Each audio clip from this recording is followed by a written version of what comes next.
quand la France arrive en Algérie, l'Algérie est un pays qui n'existe pas. Parce que la France va créer l'Algérie, la France va donner le nom d'Algérie, hein, et la France va donner ses frontières à l'Algérie.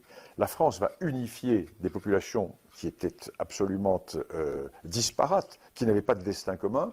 La France va créer les routes, va créer les hôpitaux, va créer les ports, va créer les ponts, va créer les écoles, va créer tout ce qui existe.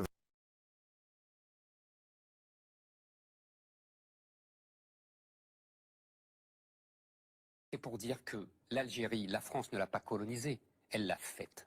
Elle l'a fondée, elle n'existait pas avant. Cette terre n'était qu'une terre colonisée par tout le monde. Colonisée par les Romains, colonisée par les Arabes, colonisée par les Turcs. Et c'était rien, c'était un désert. La France a fait l'Algérie, elle a même donné son nom. N'a pas seulement colonisé l'Algérie, elle l'a fondée. Son nom même n'existait pas. La conquête fut rude, violente, sans pitié, comme toutes les conquêtes. Mais les colons français ont, à la manière romaine, cultivé les terres, bâti des villes, soigné les populations, éduqué les enfants et, accessoirement, découvert le pétrole. La population d'Algérie comptait 2 millions d'habitants en... L'histoire de l'Algérie est une histoire qui est fabriquée comme l'Algérie est un pays fabriqué. Une histoire qui est fabriquée depuis 1962. C'est une histoire construite autour d'un certain nombre de thèmes. C'est l'identité nationale algérienne. Or, l'Algérie n'existait pas, la France qui l'a créée. L'idée qui est mise en avant est celle d'une Algérie qui était composée de noyaux prénationaux. La ville de Tlemcen, la ville de Bougie. Ben non. Tlemcen comme Bougie n'ont jamais constitué des noyaux pré-algériens.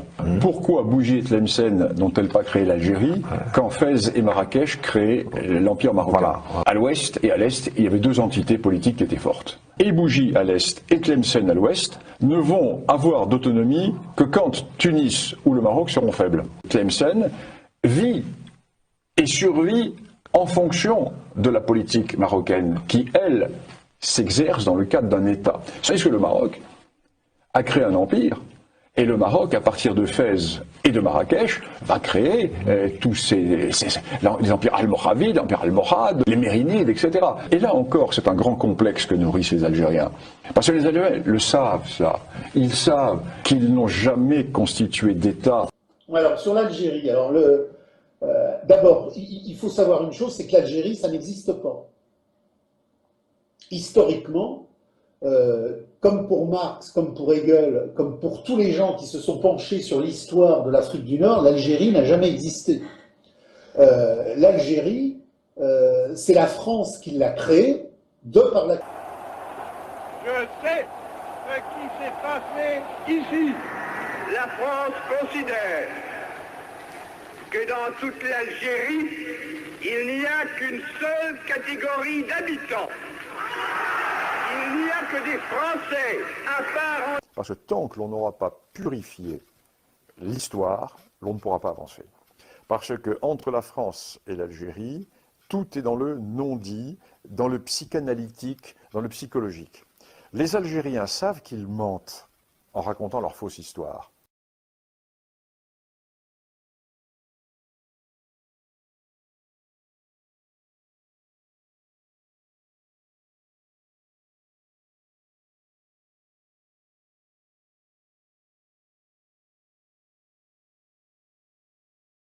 C'est un problème identitaire. عبالكم نقول لكم حاجه بالك جو في شوكي لي زالجيريان يتشوكاو عبالك باللي كو نو سوم لو سول بي او موند كي نا با ريغلي سون بروبليم ايدونتيتير. اليوم 52 سنه بعد الاستقلال الجزائريين ما على بالهمش شكون يكونوا كي سومنو اون طون كالجيريا. هذا هو السؤال المطروح. احنا شعب بدون دستور، ما عندناش كواغت في التاريخ، هايمين. نو سوم دي كلونديستان دو ليستوار، نو سوم دي ريسكيور دو ليستوار. يعني تأسيس الدولة الجزائرية الحقيقية اللي عمرها ما تأسست. ما كانش احنا عندنا دولة جزائرية حقيقية من الأبد، ماشي اليوم برك، عمرها ما كانت. أسألك سؤال، متى تأسست دولة الجزائر؟ ومن أسس دولة الجزائر؟ من أسس الجزائر؟ فرنسا. لا لم يكن هناك دولة اسمها الجزائر. أسألك سؤال، من كان في الجزائر قبل أن أتت فرنسا؟ الجزائر هذه مدينة الجزائر فقط. من الذي عمل هذا الشكل وسماها الجزائر؟ الاستعمار.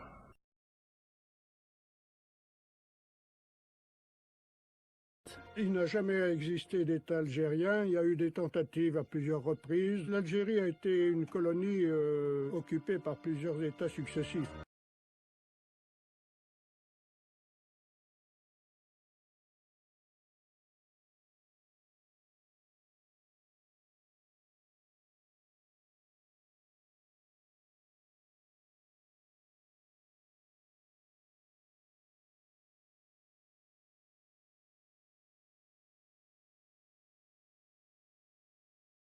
L'histoire, le parcours historique du Maroc, par exemple, qui a un État qui subsiste dans sa continuité depuis 789, l'arrivée des Idrissides au pouvoir au Maroc, jusqu'à maintenant, la monarchie marocaine est le plus vieil État du monde.